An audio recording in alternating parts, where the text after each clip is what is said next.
विनम्र अभिवादन. मित्रांनो, जवळजवळ 5-6 वर्षानंतर आज पुलंच्या पायरीवर येण्याचा संयोग आलेला आहे. तर सर्वप्रथम मी पुलंना अभिवादन करून त्यांचं स्मरण करून त्यांचा एक छोटासा किस्सा सांगतो आणि मग पुढे जातो. एकदा पुलं प्रवास करत होते आणि प्रवास करताना त्यांना एक जण भेटला.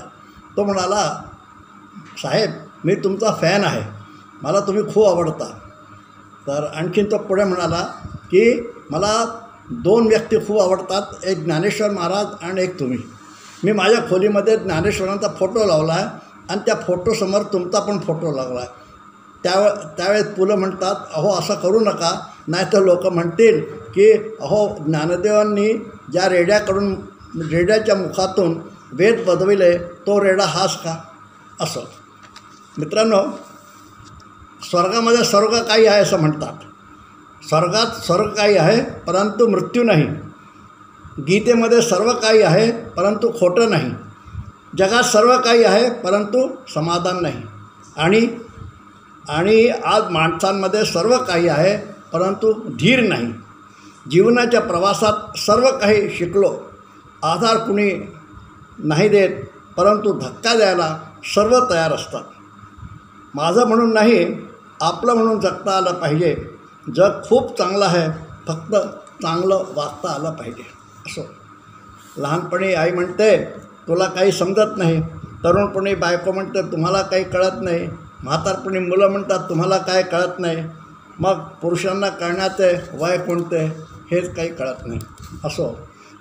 इथे बसलेले सगळे आजी आजोबा त्यांनी लोकांनी पण आपला लग्नाचा सुवर्ण महोत्सव साजरा केला असेल. असाच एक सुवर्ण महोत्सव आहे, त्याच्याबद्दल छोटीशी कविता आहे.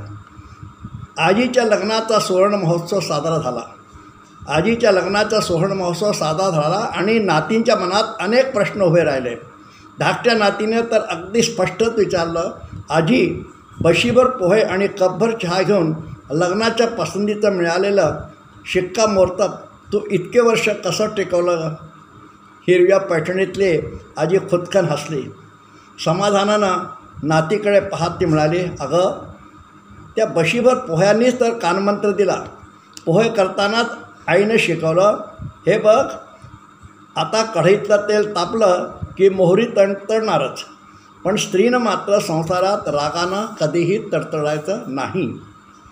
उलट पोहे खाताना मिरची अलगद बाजूला करायची आणि पोह्यावरच्या कोथिंबिरीसारखं स्वतःचं मन नेहमी हिरवंकंच ठेवायचं. शिवाय पांढरं शुभ्र खोबरं पोह्याची चव वाढवतं, स्वतःचं अस्तित्वही जसं स्पष्टपणे दाखवतं, तसं संसारात रमूनही स्वतःचं अस्तित्व जपायचं. हे सांगता सांगता भरून आले आईचे डोळे. आजी म्हणाली, पोरींनो तुम्हाला हे कळेल का गं, कारण बशीभर पोहे खाऊन पसंती देण्याची आणि मग त्याच लग्नाचा सुवर्ण महोत्सव साजरा करण्याची परंपरा आमच्यासोबतच संपत चालली आहे, आमच्याबरोबरच संपत चालली आहे. असो. मित्रांनो, आपल्या देशामध्ये आज खूप समस्या चालू आहे. तर त्या देशावरतीच देशप्रेमबद्दल एक कविता आहे. कविताचं शीर्षक आहे, पुन्हा एकदा जिजाऊंचा शिवा पाहिजे. अंधार दाटत चालला एक दिवा पाहिजे, या देशाला पुन्हा एकदा जिजाऊंचा शिवा पाहिजे. नेते झाले अफजल खान, स्वातंत्र्याचे तुळजापूर केले, त्या शाहिस्त खानाचे पोटे छाटण्यास नवीन एक युवा पाहिजे, या देशाला पुन्हा एकदा जिजाऊंचा शिवा पाहिजे. कसे झाले मर्द मराठे लाचारीने ग्रस्त, मराठ्यांच्या तलवारींना मराठ्याचेच रक्त. पुन्हा एकदा हर हर महादेवची वादळी हवा आणि पेटलेल्या मावळ्यांना थवा पाहिजे, या देशाला पुन्हा एकदा जिजाऊंचा शिवा पाहिजे. न्याय धर्म आणि शांतीसाठी, नीती मूल्यही जपण्यासाठी, त्या भ्रष्टाचाराच्या उधळत्या हत्तीला रोखण्यासाठी अंकुश एक नवा पाहिजे, या देशाला पुन्हा एकदा जिजाऊचा शिवा पाहिजे. मरगळलेले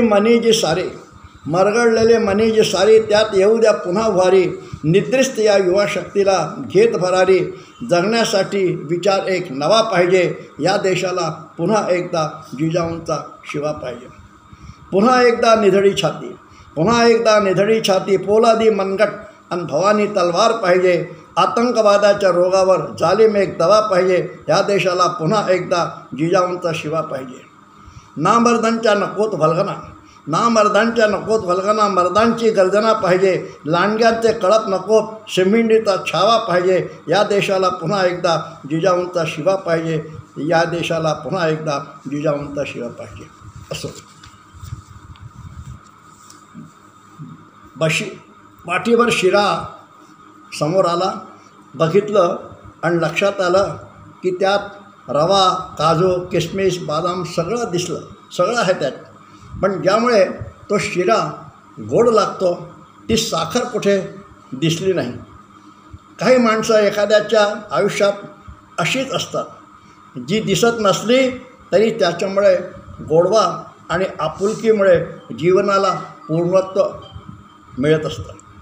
माझ्या आयुष्यातसुद्धा आपल्यासारख्या साखरेच्या रूपाची माणसे असल्यामुळेच जीवनाला गोडवा व आयुष्याला परिपूर्णता लाभली.